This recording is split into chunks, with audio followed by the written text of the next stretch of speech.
I came back to Caerwyn Hall in October, which tells you something about my state of mind. No one returns to Caerwyn Hall in October by choice. The light leaves by 4, the moors turn the color of old pewter, and the hall itself, 46 rooms, 30 of which have not been heated since my mother died, develops a quality of cold that is not merely weather but opinion. Caerwyn Hall in October is a house that is telling you something. I had spent 14 years not listening to it. I came back because of a letter. Not from my father. My father and I had not corresponded in 7 years, and before that only through the estate solicitor, and before that through a mutual silence so total it might as well have been correspondence. The letter was from Mrs. Henwick, my father's housekeeper, who had written to me twice before in 14 years, once when my mother died, and once when my father's knee was operated on and she thought I ought to know, and who wrote in the same plain, affectless style both times. Here is the situation, here is what it requires, here is what I cannot manage alone. The situation this time was this. My great-aunt Dorothea, who was my mother's aunt, not my father's, and who had lived at Caerwyn Hall for the past 4 years in the East Wing on the understanding that she and my father would maintain a polite, minimal arrangement and not speak of things that had happened, was unwell. She had written, apparently, to a distant connection of the family named Miss Isolde Wren, who was a young woman of no particular income and no particular position, and who had accepted an invitation to come to Caerwyn Hall and serve as her companion for however long the situation required. Mrs. Henwick wrote that she had no objection to Miss Wren, who had arrived quietly and made no demands, but that the arrangement seemed likely to be of longer duration than anyone had anticipated, and that she thought, this was the part that had made me put the letter down and pick it up again 3 times. She thought it might be useful for someone in the family to be present. Someone in the family. There was at this point only me.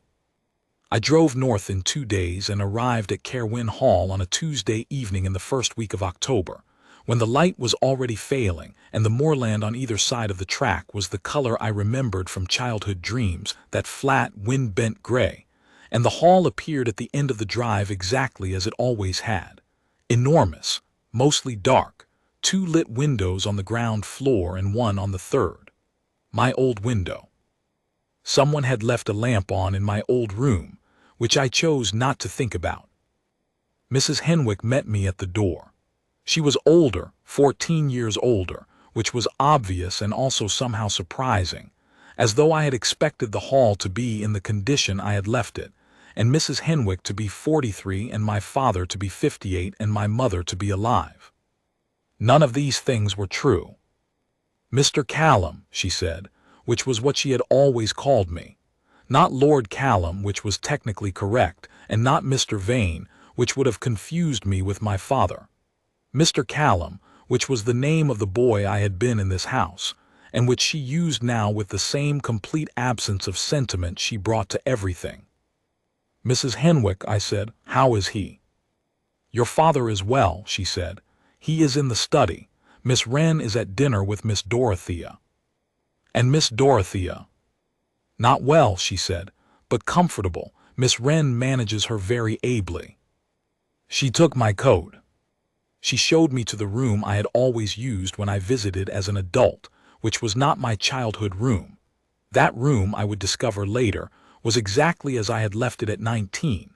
Same books on the shelf, same water glass on the nightstand, same view of the rose garden from the window, the roses now entirely unpruned and enormously overgrown.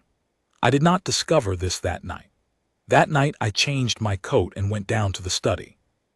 My father was standing at the window when I came in. He was 71 years old. He was still tall. I had got my height from him and nothing else. We had always agreed on that at least, and his hair was white now, which it had not been when I last saw him, and he held himself with the same quality of absolute composure that I had always found, as a young man, simultaneously admirable and infuriating. The Duke of Caerwyn, the most formal man in 3 counties, which was an achievement in a region where formality was considered a civic virtue. He turned when he heard the door. He said, Callum. I said, "Father." This was, I should note, already an improvement on our last meeting, which had involved fewer words and more volume. We looked at each other across the study, which smelled of old paper and coal smoke, and something else I recognized but could not name, and then he said, "Sit down. I'll have Mrs. Henwick bring something." I sat, he sat. Mrs. Henwick brought whiskey and a plate of things I did not eat. We talked about the drive, which was fine. We talked about the estate accounts, which were in order. We talked about Miss Dorothea's health, which was declining in the expected way. We did not talk about 14 years. This was normal. This was, in fact, the best conversation my father and I had managed in perhaps 20 years. Civil, brief, neither of us pretending it was something it was not. I finished my whiskey and said good night, and he said good night, and I went upstairs and lay on the bed in my adult room and looked at the ceiling and thought, well, here I am. I have come back, and nothing has changed and nothing will, and I will manage Miss Dorothea's situation and the estate accounts and return to London in a fortnight. I met Isolde Wren the following morning.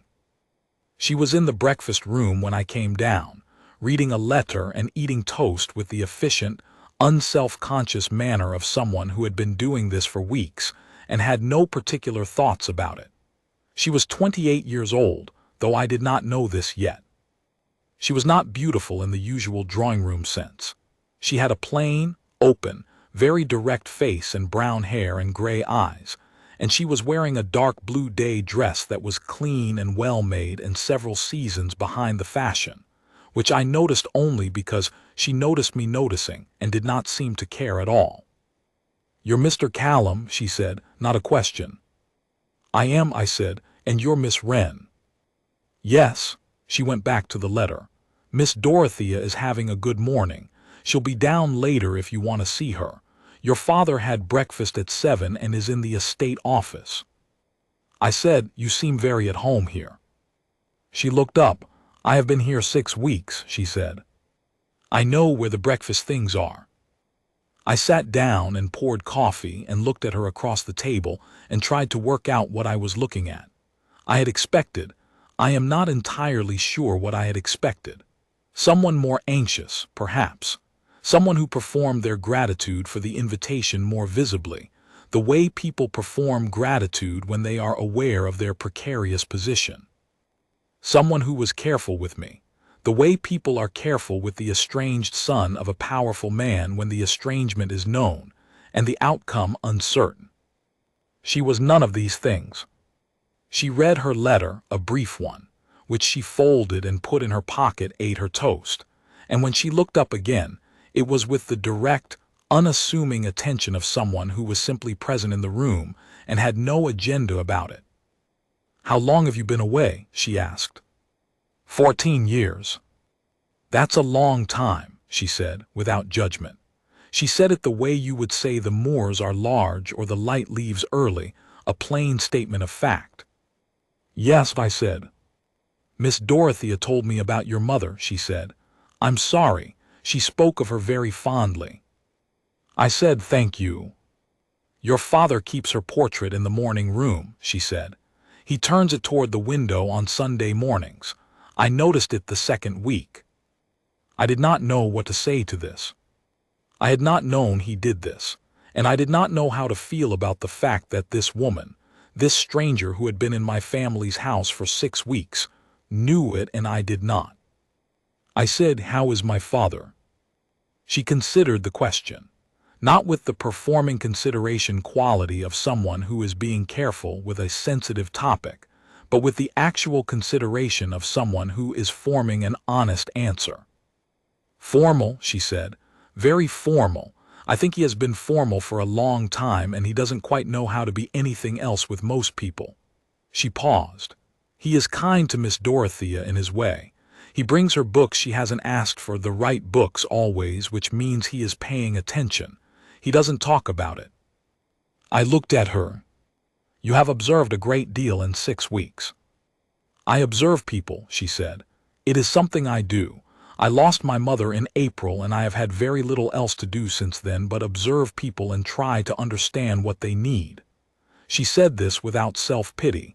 It was simply the explanation for a habit, stated plainly. I find your father interesting. Most people find him intimidating, I said. Yes, she said. I can see why, but intimidating and interesting aren't the same thing. She stood, gathered her letter and her cup and said, I'll be with Miss Dorothea this morning if you need anything. And she walked out of the breakfast room with the same complete lack of ceremony with which she had entered it. I sat at the breakfast table for a while after she left and thought about what had just happened, which was nothing, a perfectly unremarkable exchange, and which had nonetheless left me with the distinct impression that I had been looked at very thoroughly and found neither impressive nor unimpressive, simply present, which was an experience I had not had in some time. Over the following days I developed a habit. I am not proud of this as a habit, but I am going to be honest about it, of placing myself in rooms where Isolde Wren was likely to be without appearing to do so. This was partly surveillance and partly something I did not have a name for yet. I observed her with Miss Dorothea, who was confined largely to the east wing now, and who brightened noticeably when Isolde came in, not because Isolde performed brightness, but because she brought it with her in the same way she brought everything, without making a production of it.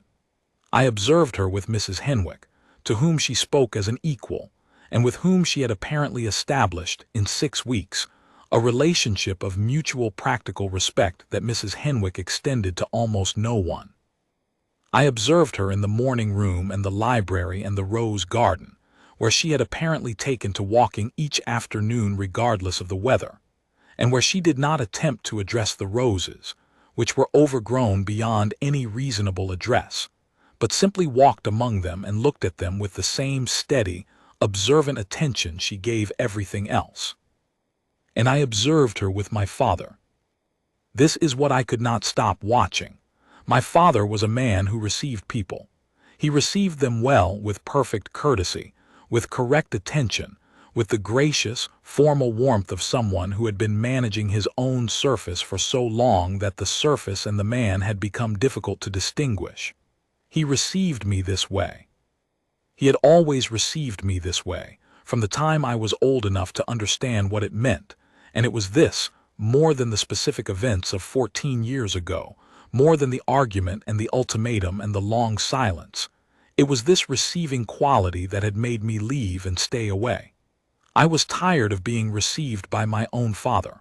I wanted to be known. Isolde Wren, I observed, was not received. She simply appeared in rooms, spoke when she had something to say, listened when she didn't, and returned to whatever she had been doing. She made no attempt to manage my father's comfort or perform consideration of his position. She handed him things, a book she had been reading that she thought he might find useful, a cup of tea that had been brought for him and gone cold while he was reviewing accounts, a letter from the estate solicitor that had been mislaid in the morning's post, with the same direct, unassuming efficiency with which she handed everyone things. She did not say, Your Grace, every third sentence. She said, Your Grace, when she needed to distinguish him from someone else, and otherwise said, Sir, when she needed a title at all and said nothing when she did not. My father did not know what to do with this. I watched him not know. I watched him receive her in the usual way and find her not receiving back, and I watched him adjust, by some fraction I could see but not quantify, towards something that was not his usual receiving quality. He asked her about the book she had recommended. He asked her what she thought of the estate solicitor's letter, which was unusual. He did not as a rule ask anyone in the house for opinions on estate matters. He came into the morning room one afternoon and found her sitting in the chair nearest the window, reading, and instead of retreating to the study he sat in the other chair and read himself. And they spent an hour in the same room in the same comfortable, unself-conscious silence she had established at breakfast my first morning. And when he got up to go he said, Miss Wren, and she said, Sir, and he said, The roses. In the garden. They were my wife's, and she said, I know. Mrs. Henwick told me. They're extraordinary even now. And he said, Yes, and went. I watched this from the door. I was not proud of watching from the door. But I could not stop. I found Isolde in the library that evening. She was writing a letter to whom I did not ask, and when I came in she did not look up immediately, which I had stopped finding rude and started finding restful. "You watched us," she said when she looked up. "I'm sorry," I said. "No, you're not," she said without rancor. "You're trying to understand something. That's different from spying." I sat down across from her. "What is it you do?" I said. "With him, what are you doing?" She set down her pen. She considered the question with the actual consideration she brought to everything. "Nothing," she said. "I'm not doing anything. I'm just present. I don't think he's had very many people simply present with him. They're all managing him or being managed by him, and he is very good at the latter, which means the former tends to produce the same result. I just don't manage him, or allow him to manage me." "He finds you very unusual," I said. "I imagine he does," she said. "Most people find me unusual." She said this without either pride or apology. "Your father is an interesting man, Mr. Callum. He is very lonely in a way that he has had so long he no longer knows its loneliness. He thinks it is dignity." I was quiet for a moment. "My father is the Duke of Caerwyn," I said, and heard, as I said it, how hollow this sounded as a counter-argument. "Yes," she said, "that's the problem, isn't it?" She picked up her pen again. "He keeps your mother's portrait turned toward the window on Sunday mornings," she said. "That is not a man without feeling. It is a man who has put all of his feeling into one Sunday morning gesture, very privately, because he does not know how to do anything else with it." I went to bed that night and lay on the ceiling again, and thought about what she had said for a long time. She was right. She was entirely, uncomplicatedly right, which was a quality she had about her that I was finding both admirable and, in the particular context of my father, destabilizing. Because if my father was not without feeling, if my father was simply a man who had put all his feeling into the wrong containers, then 14 years of my having been away was not my father's fault, and my fault in equal measure, which was the comfortable position I had occupied since I was 23. It was something messier than that. I spent the third week at Caerwyn Hall in a state of increasing confusion about where my hostility was supposed to go. I had arrived with a clear allocation of feelings. Miss Dorothea was to be managed, my father was to be endured, and Miss Wren, the unknown variable, was to be assessed and probably found wanting in some useful way. She was not found wanting. She was found, on examination, to be the most direct and least performative person I had encountered in years, which was not a quality I had expected to find in a penniless young woman of no position who had arrived in a cold house in October, and simply stayed. I asked her about her mother, one afternoon in the rose garden, where I had taken to joining her walks without quite deciding to. She said she was unwell for 2 years. I managed the house. There wasn't much money, there had been less and less over the years, and by the end there was almost none. I sold most of the books. She paused. I kept 3. The ones she had read to me when I was small. And after she died, I sat in the house for 2 weeks, and then I received Miss Dorothea's letter, which was the first letter I had received in some time that was not a bill, and I thought, well, someone needs something I can do. I'd better go. "That's why you came," I said, "not for a position or—" "I came because someone needed something I could give," she said simply. "The rest sorted itself out." I thought about this. "You had nothing to go back to," I said, and heard, as I said it, that this was not as gentle as I had intended. She was not offended. "No," she said, "nothing urgent." That is, I found, rather freeing. She looked at the roses, the vast, unpruned, magnificent tangle of them, white and dark red, still holding some late-season color even in October. When you have nothing left to lose, you stop managing yourself so carefully. You just say what you think. People find it strange. "I find it," I stopped. She looked at me. "Yes." I said, I find it the only kind of conversation I want to have." She looked at me for a moment with the steady, observing quality she brought to everything, and then she looked back at the roses and said, "Your father's room faces the garden. I looked it up. He can see these from his window." "He never comes out to them," I said. "No," she said. "He's afraid of them. I think they were hers. He's afraid of what it would feel like to actually stand in them." She paused. "He'll come eventually, when he's ready." She was right about this too. 3 days later, I looked out the library window in the early morning and saw my father standing at the edge of the rose garden in his coat, not moving, simply standing there, looking at the roses in the gray October light. He stood there for perhaps 10 minutes. Then he went back inside. He did not know I had seen. He did not know, I suspect, that Isolde had seen either, though I think she had. Her room also faced the garden, and she had the habit of being awake early. Neither of us said anything about it. Miss Dorothea died in the 3rd week of November. She went quietly on a Tuesday morning, with Isolde beside her and my father in the chair by the window and Mrs. Henwick standing in the doorway. She had been saying her goodbyes for a week, in her practical way, and she said them without fuss and went without fuss, which was entirely consistent with how she had done everything. I held her hand for the last hour, which I had not expected to do, and which she had apparently expected from me, because she had asked Mrs. Henwick to fetch me, and Mrs. Henwick had. Afterward in the corridor, Isolde put her hand briefly on my arm and said, "She spoke of you often," and I said, "Did she?" and she said, "Yes, with great affection. She thought you were very like your father, and she meant it as a compliment, which I thought you should know." And then she went to manage what needed managing, because there was a great deal to manage, and she was the person who managed things. The practical aftermath of Miss Dorothea's death occupied a fortnight. There was a will, modest, everything correctly arranged, and a small service in the village, and Mrs. Henwick organized everything with her usual competence, and Isolde assisted, and I spent considerable time with the estate solicitor, reviewing what Miss Dorothea's departure meant for the East Wing and the household arrangements. My father was present for all of this in the way that he was always present, formally, correctly, managing the surface, and I watched him manage it and thought, "She is going to leave.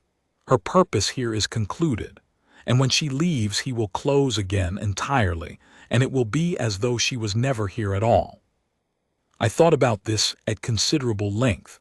I thought about it in a way that was not entirely about my father. I found Isolde in the morning room on the 3rd day after the service, going through Miss Dorothea's books, sorting them for distribution according to the will. She was working systematically, which was how she did everything, and she looked up when I came in and said, "I'll be finished by Thursday. I thought I'd go Friday if that suits." I said, "Where will you go?" She said, "I have a friend in Edinburgh. She's offered a room for the winter while I find something." She said this without complaint. It was simply the next arrangement. I said, "My father has not asked you to stay." She looked at me steadily. "It would not be appropriate for him to ask me to stay without a specific position to offer," she said. "Miss Dorothea is gone. I was her companion, not his." She paused. "I think he would like to ask, but he doesn't know how, and I'm not going to make it easier for him by waiting indefinitely for him to work it out." I said, "He has not been asked anything in many years." "I know," she said. "That is partly his own doing and partly everyone else's, and it isn't something I can fix by staying. He has to choose to ask." She set a book down. "He is capable of choosing. He simply hasn't been given the occasion." I left her to the books.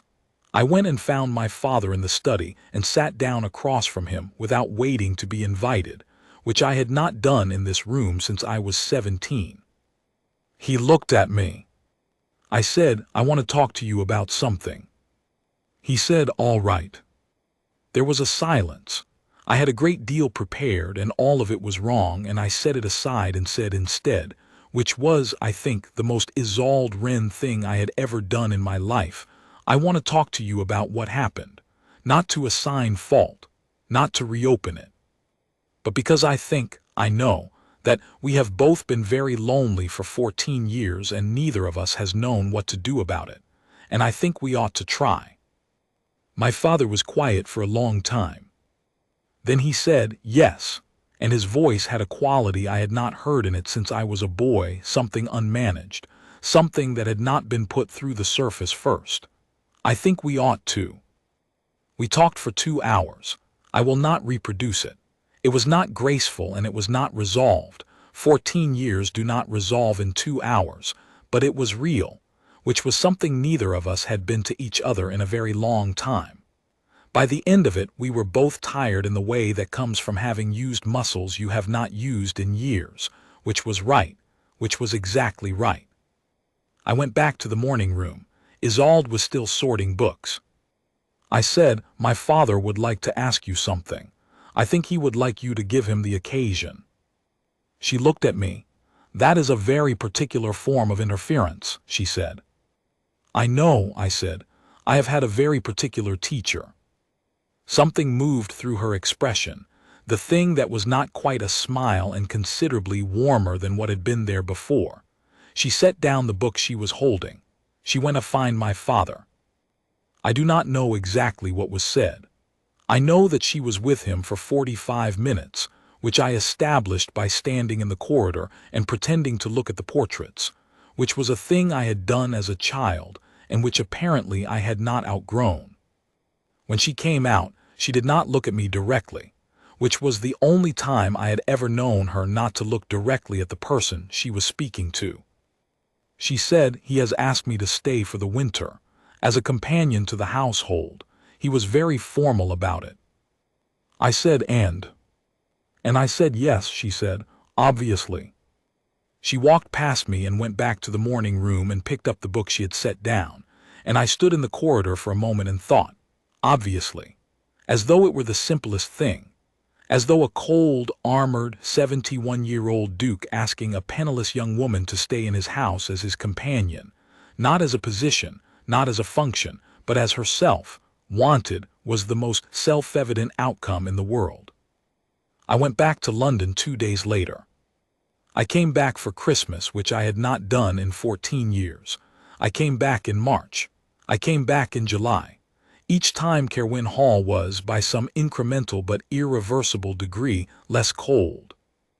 The rose garden by the following summer was being addressed, not tamed, but attended to, the worst of the overgrowth cleared, and my father stood at the edge of it one Saturday morning, and I watched him from the window and then went down and stood beside him, and we looked at the roses together without speaking, which is the vain way of saying a great deal.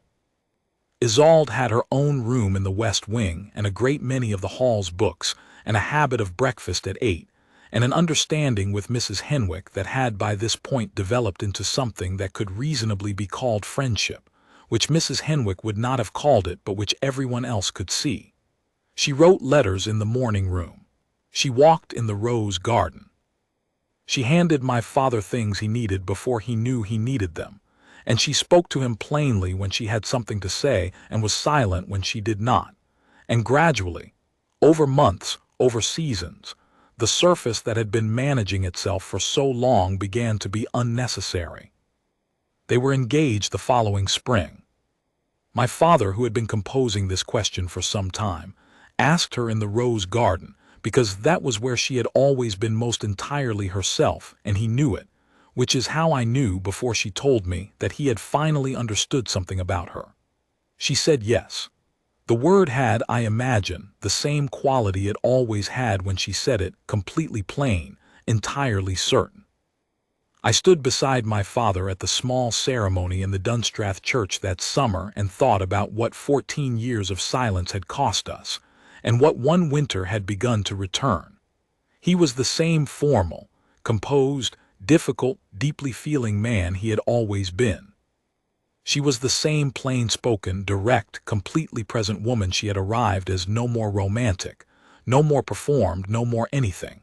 But the way he looked at her when she said the words, that was not composed, that was not managed, That was a man looking at the person who had reached past 14 years of armor and said, without agenda and without strategy and without even intending to, I see you.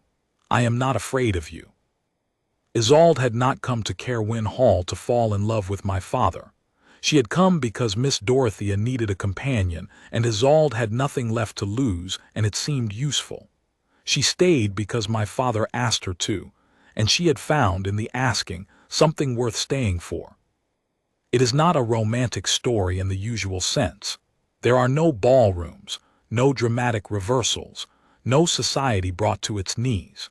It is the story of a woman with nothing who gave the most valuable thing she had, her complete, unhurried, entirely genuine presence, to a man who had not been truly seen in 14 years, and of what that presence cost her and gave her and made between them. I am the one who tells it because I am the one who watched it from the corridor, from the breakfast table, from the rose garden, from the window of my childhood room that my father had kept as I left it, with the water glass on the nightstand and the books on the shelf and the lamp that someone, he, had lit the evening I arrived, to say something he did not know how to say any other way. He knew how by the end. She taught him. Not intentionally, she was not a teacher, and she would object to the word.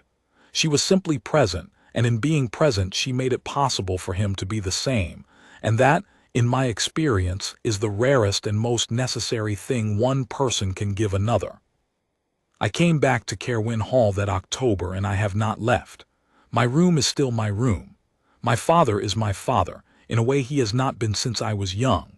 And Isolde is well. She is at breakfast at 8 with a letter and a piece of toast, looking up with the direct, unhurried attention she has always had, and when she looks at me it is with the same complete absence of performance she has always brought to everything. Which is, I find, exactly what I needed all along.